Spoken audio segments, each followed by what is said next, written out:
So here we are again. Before we start, I got to mention a mistake I made. It's too late now, so I'm not going to fix it. But it says that the villain here, this guy's called the Skeletor. The villain here can actually be found between its return from a visit to the graveyard and at dawn. We're actually in the middle of the day. And during the day, he'd be found in his throne room. But it's too late now. I've already read who the villain is now, so excuse me. Still kind of feeling, still kind of got some stuff in my throat. But yeah, we're just gonna take it from here, and we're gonna just go ahead and fight the Skeletor.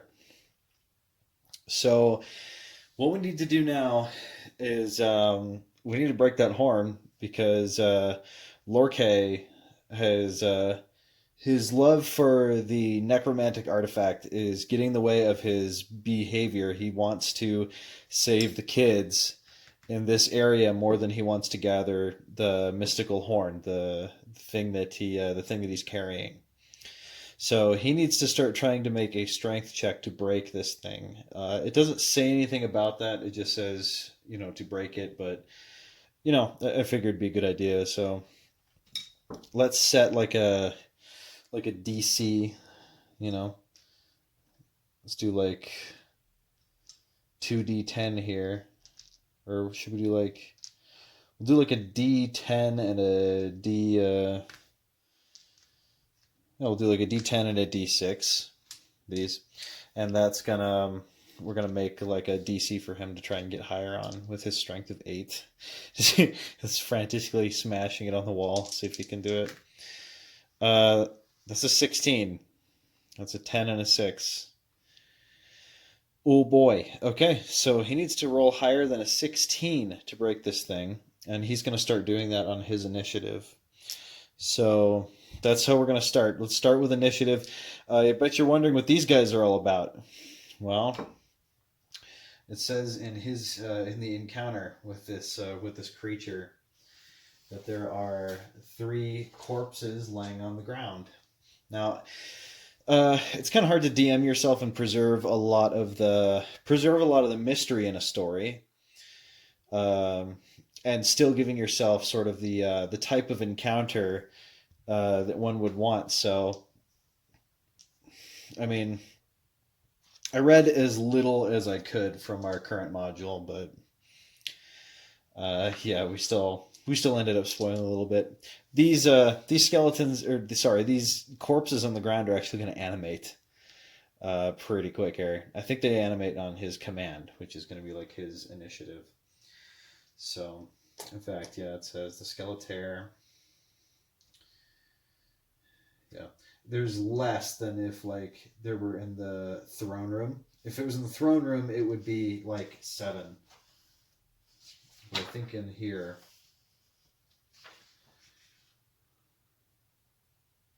yeah, the zombies from Area 3. I actually misread that. There are 7 in here. I have no idea how we're going to fit 7 in here.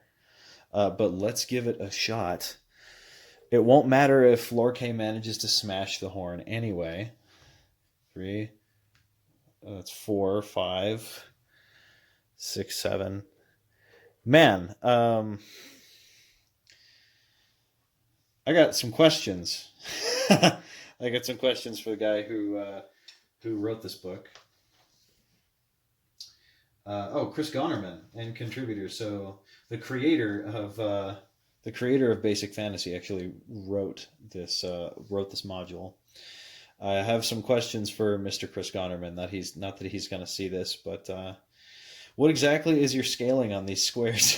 I can't tell because remember, there's like a storage room with 9 zombies in it, and that just doesn't work with squares as given and as shown. So unless each square on there is like a group of 3, that'd be huge. I guess it makes sense though. It's a castle. Anyway, too late now. Let's roll some initiative. Okay, Oshalin looks like is up, then the zombies, and then Lorque is going to try and smash the horn. Bad order, bad order. So Oshalin, I think, is going to... oh boy. I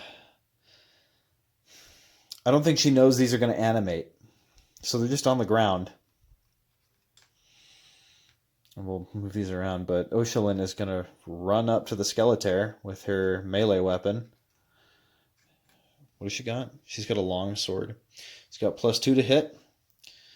And she's going to try and attack the Skeletor. So here we go. Long sword away. It's a 15. What's the Skeletor got for AC? AC 13, but only half damage from edged weapons. Okay. She has an edged weapon, so let's go do a D8 divided by half. 1. Can't go any lower than 1, so the Skeletor takes 1 damage out of how many hit points?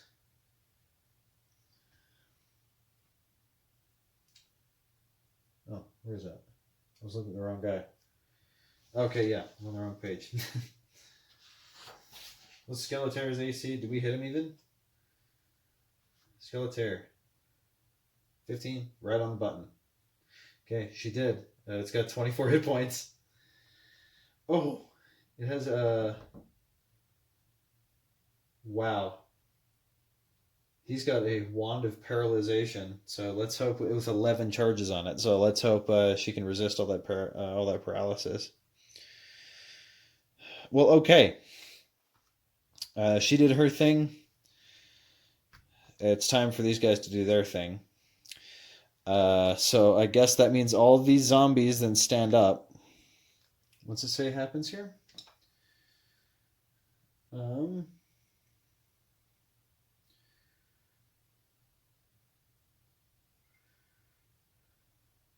Page 41 for details and actions on these creatures. I don't want to take too long just digging around in the book, but it says there's 7 of these.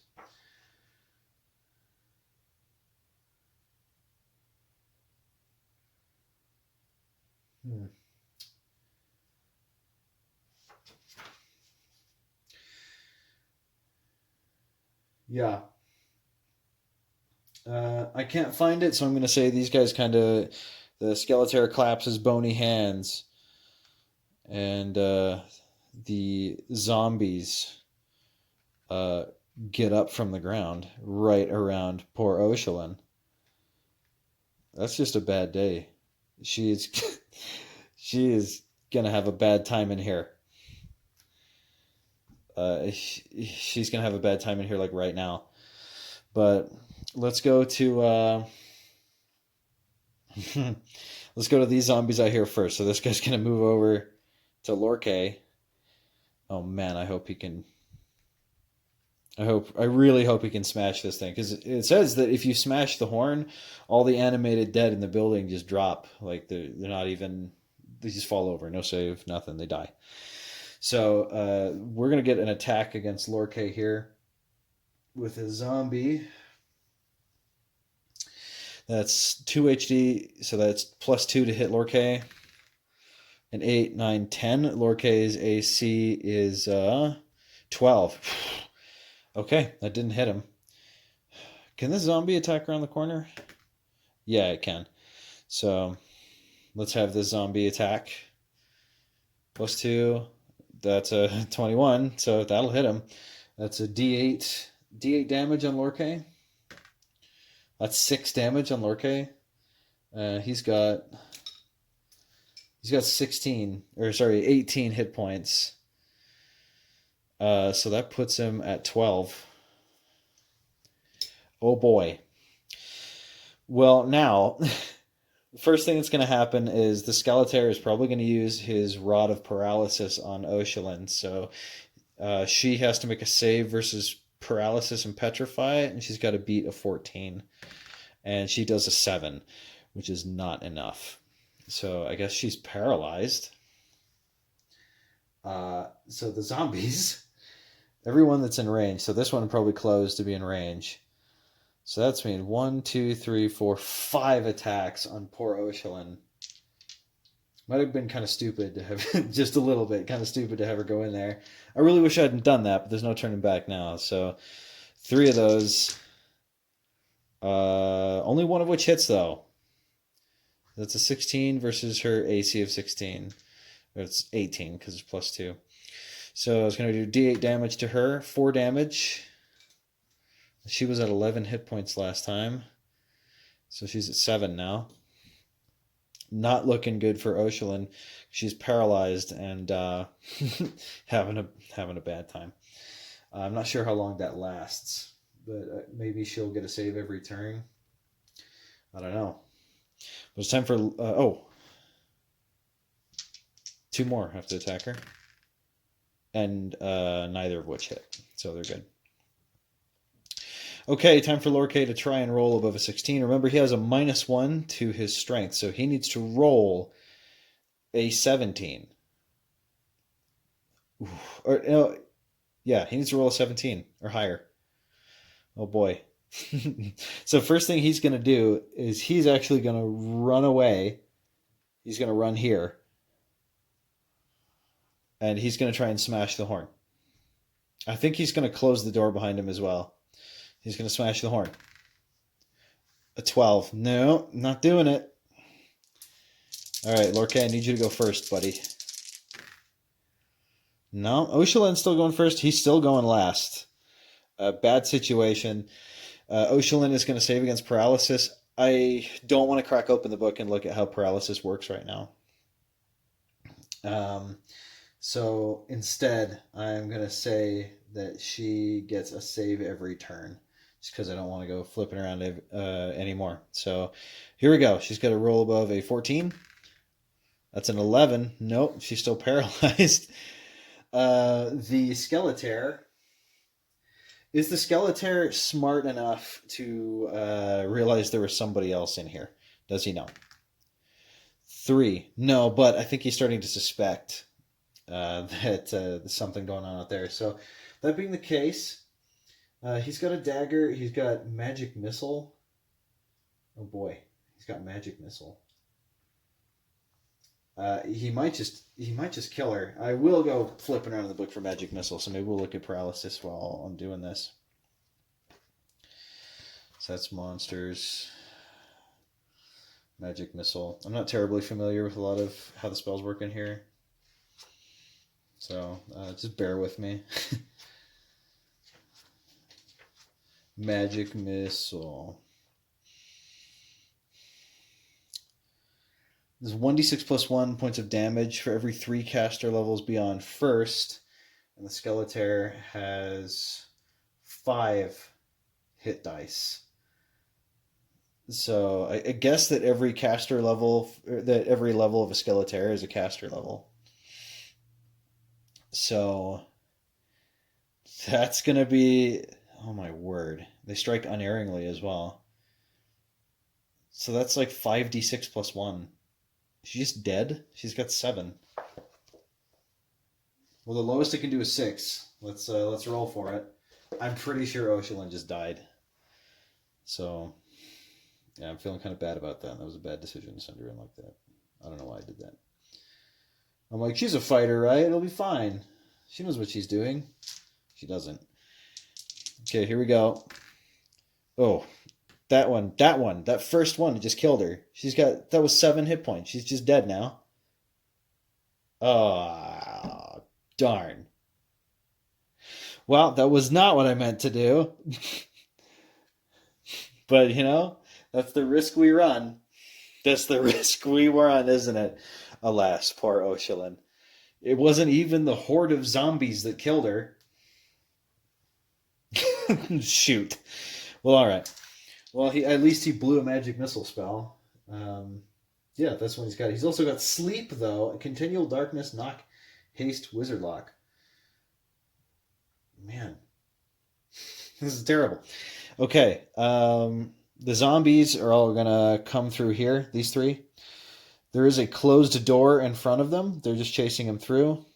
The other zombies here, I'm pretty sure he knows by now that there's somebody else in here. So, and now we can just use the red die for Lorkay. So the zombies are all going to start piling out in the hallway. And Lorkay is sitting in this room, frantically trying to destroy this the horn of doom, or whatever it is, as a stream of zombies are just pounding at the door there. So it's now his turn, and we're going to see if he can destroy the horn. Here we go. Come on, man. That's an 8. Roll a 7. Nope. I don't know exactly how doors hold up, so I think let's make this like let's give it like D10 hit points, and they'll kind of attack it. I guess I would say it has a basic armor class of like 10, and that's just you have to hit it hard enough. So it has 9 hit points. This guy's get a basic armor class of 10, and we're gonna re-roll initiative. So the red is Lorkay, the blue is the bad guys. And Lorkay scored a 3 against a 2, so he's going first. And we'll see if we can destroy the horn. Come on, man. Do it. Do it. Oh, he rolled a 5. He rolled a 6, but, 5. He's got -1. This is terrible. Okay, well, luckily, I'm not sure how well these guys can move because they're all crammed together. And that's probably because my scaling of this castle is wrong. But, yeah, this first guy's going to attack this door. Oh, sorry. Lorkay would have moved back here before he did that. So, here we go. The zombie's going to bash on the door here. I'll zoom you out so you can take a look at the dice. He rolled an 18, and for D8 damage, he rolled 4 out of 9. So this door has 5 hit points left. So the door is like starting to crack. Lorkay is desperately banging this horn thing on the ground against the walls. Whatever. So here we go. Let's go again. We're getting fast paced now because there's not like 3 parties. Oh, same thing again. Okay, Lorkay's going to get another shot. Come on, man. If he breaks it, these zombies are gone, and it's Lorkay versus the Skeletor. And Lorkay's fairly fresh. I mean, he's taken 6 damage. That's an 11. He's not doing it. I'm getting nervous here. And the zombie's gonna attack the door again for 6. Oh no, 8. Thank goodness he's not breaking it. I'm thinking the Skeletor is starting to sort of push his way through here, so he's moving through his comrades. I think he's gonna take the place of this zombie here. Because he's like, who the heck? There's somebody banging on something. I'm pretty sure he's afraid for his horn, especially if the zombies are kind of leading in here. So here we go again. Oh man, the same thing. A 3 and a 2. That's ridiculous.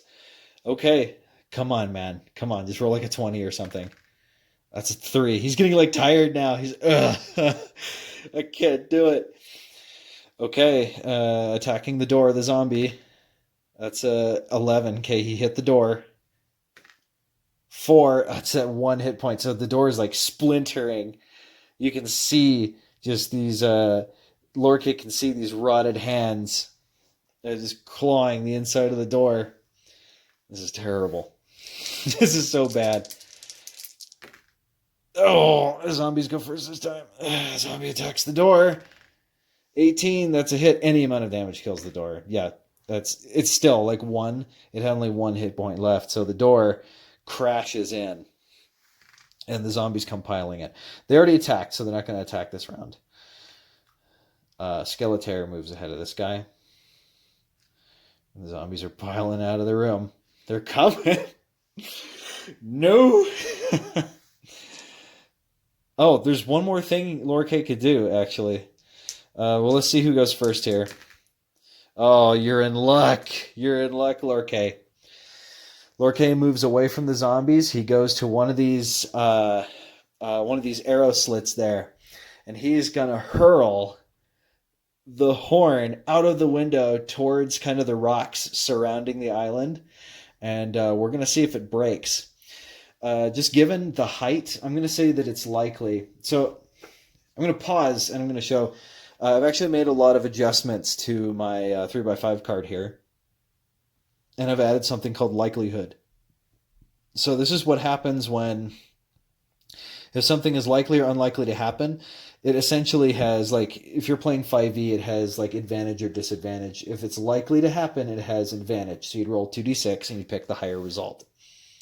So that's what we're going to do here. So from this height, we're on the 2nd story of a castle, and he flung it out the window. It's kind of going in an arc towards the rocks. I would say it's likely to break on the rocks, but there's always that chance. So let's see. Here we go. That's a 4. Yes, but. I mean, I don't know what the but would be. If it broke, it broke. So I guess it worked. I mean, I asked the oracles. I don't know if I'm comfortable with that, but we gotta we gotta do what we gotta do. So well, I guess we'll ask one more time. Was that if but it hit the rocks, but did it break? No, but it almost did. Well, goodbye, Lorkay. Pretty sure he's dead. So he moved. He did an action. It's the zombie's turn. Zombie moves here. Zombie moves here. Skeletor moves in front of the zombies. Oh man. This all went so bad so quickly. Actually, this whole adventure was just kind of cursed from the start, wasn't it?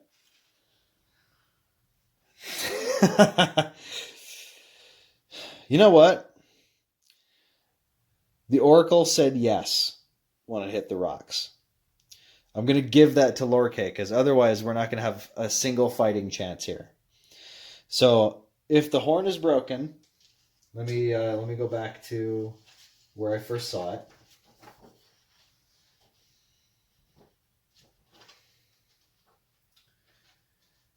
Here we go.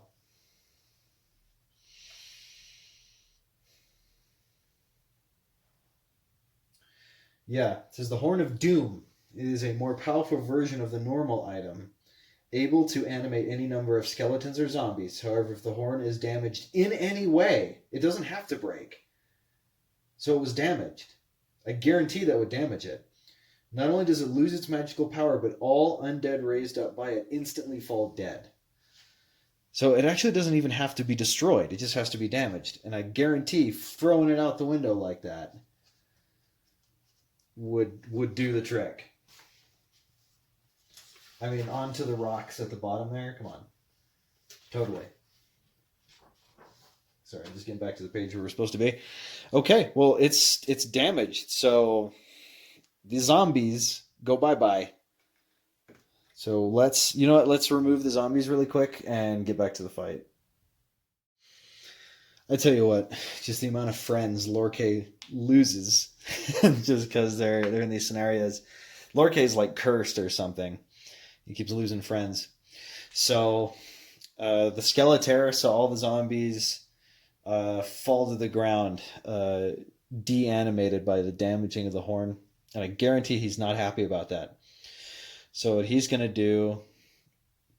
I mean, do we just lose? Because the Skeletor knows sleep. I don't know. I actually can't remember whose initiative we're on. So let's roll initiative again. If we lose initiative, the Skeletor is casting sleep. And I don't think sleep actually has a save. I'm pretty sure Lorkay just falls asleep. And then, that's it.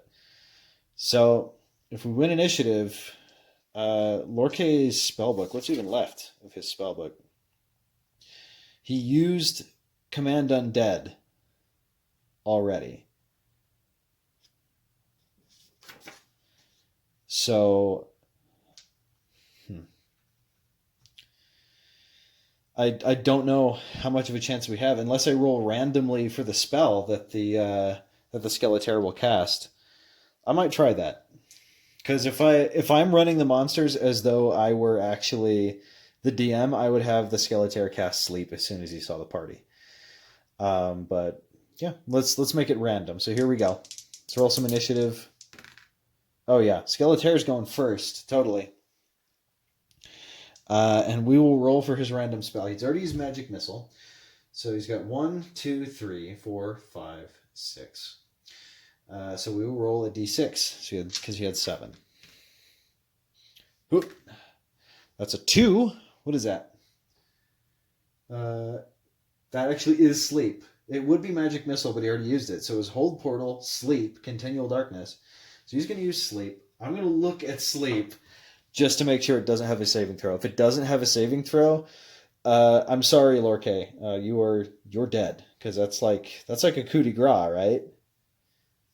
You know what? Hang on. I'll be right back, and then we will ask the Oracle if that's a coup de grace or if there's a chance he could wake up. Because I know if he takes damage, I think you wake up. So hang on. Okay. It says that it puts Several creatures of 3 or fewer hit dice into a magical slumber, that's Lorkay. Creatures of 4 or more hit dice are not affected. The caster chooses a point of origin for the spell, and those creatures within 30 feet of the chosen point may be affected. Each creature in that area is allowed a save versus spells to resist the effect. Sleeping creatures are helpless. Slapping or wounding awakens the affected creature, but normal noise does not. Okay. So that means he actually gets a save. So the Skeletor is casting Sleep, and he's going to save versus spells to try and resist. So Lorkay's save versus spells there, you can see, is 14. So he's going to roll above a 14. So here we go. D20. Oh, do you see that? He shrugs off the spell like it's nothing. The two kids, they probably fall asleep. But Lorkay resists the spell like a boss, and he's not at all bothered by it. It's almost, I feel like he almost counters the spell, like he has a counter incantation. I know that's nonsense, but I like to think that. So the Skeletor went. It is now Lorkay's turn, and Lorkay is going to use. Let's see. This guy saves as a magic user 5. So Lorkay, let's look up magic user 5 because I think Lorkay is going to start using Caress of the Grave. Saving throws for magic users, which actually I believe is in combat. I don't know why I'm going that far. Here it is. Saving throws for magic users. Okay, so we'd have to roll a 13 or higher. Let's bookmark this. Yeah, Lorkay is going to use Caress of the Grave, and this guy's going to he's going to roll a 13 or higher to resist.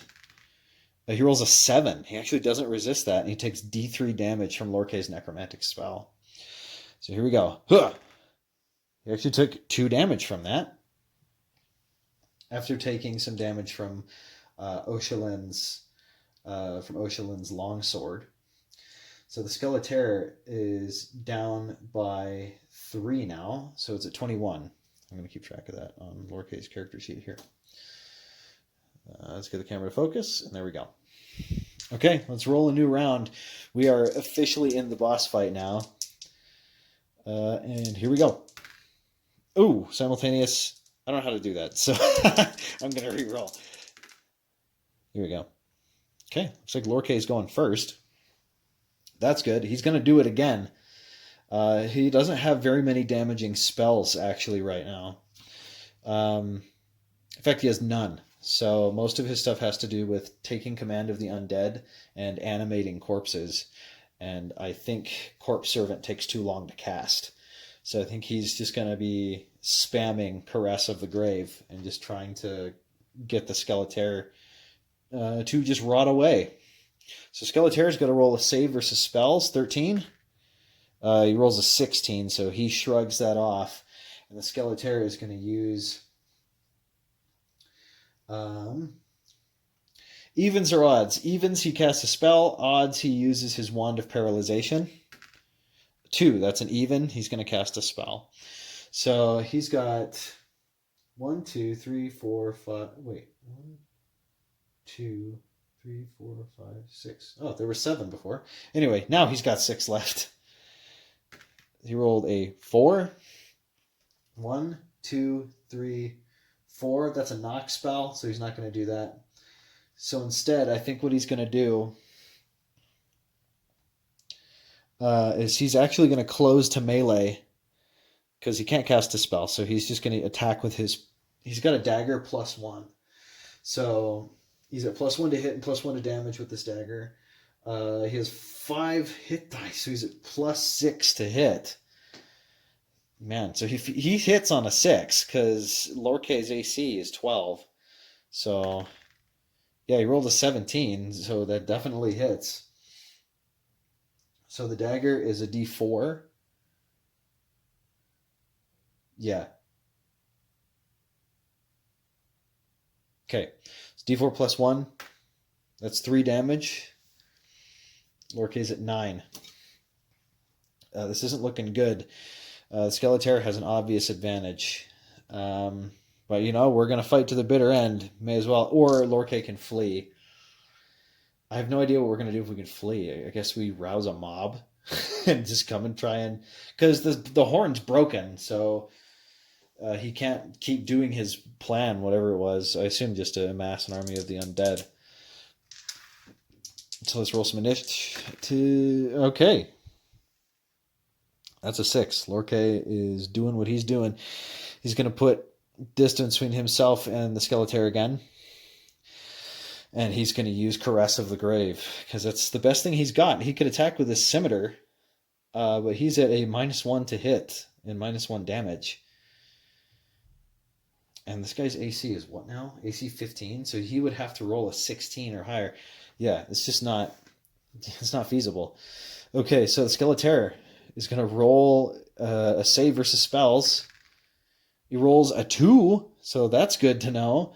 Takes D3 damage from Lorkay's Caress of the Grave. Takes 3 damage from that. That's a really good hit. Oh, so that's at 19. 19 hit points versus 9 hit points. So, yeah. Hang on a second. Gotta see something really quick. Sorry, got a doctor's appointment on Tuesday, so I'm just working out what that does there. So he's taken 3 damage from Lorkay's Caress of the Grave. Now he himself is going to do something. Let's do evens odds. Evens, he attacks with a spell. If it's... I don't think he actually has any offensive spells left. Okay, so evens odds. Evens, he attacks with his dagger. Odds, he attempts to paralyze. So here we go. That is a 4. He's going in with his dagger again. +6 to hit. Ridiculous. 11. Yeah, that'll hit him. Oh, this is bad. D4 +1. 2. Still bad. Lorkay's at 7. He's starting to feel it. Yeah. Okay, let's go again. Come on, Lorkay. You can do it. Okay, 6v1. That looks pretty good. I think... Do we at least try to get some melee in? Because, I mean, the Scimitar does more damage. It's just less accurate. So, yeah, you know what? We'll try to hit him. Yeah, rolled a 7. That didn't work. Okay, we just need to do Caress of the Grave. It's way more... consistent. I'm going to go a couple more rounds and come back to this, and I will let you know what happens.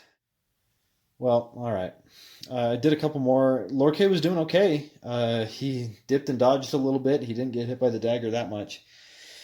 The problem is, though, the Skeletor is just way more strong than he is. Our final score, Lorkay got him down to 16 life. The Skeletor, though, did hit him for 1 + 1 damage, and Lorkay is at 2.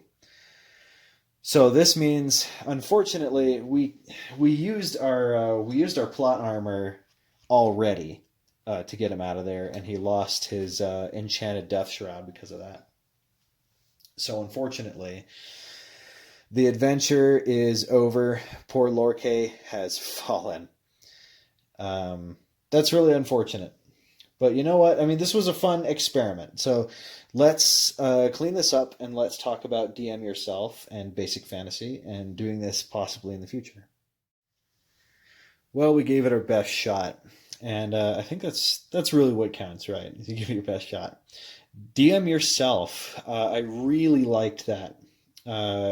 Only reading as far as I needed to in the module to get the basic information, so I tried not to spoil too much for me.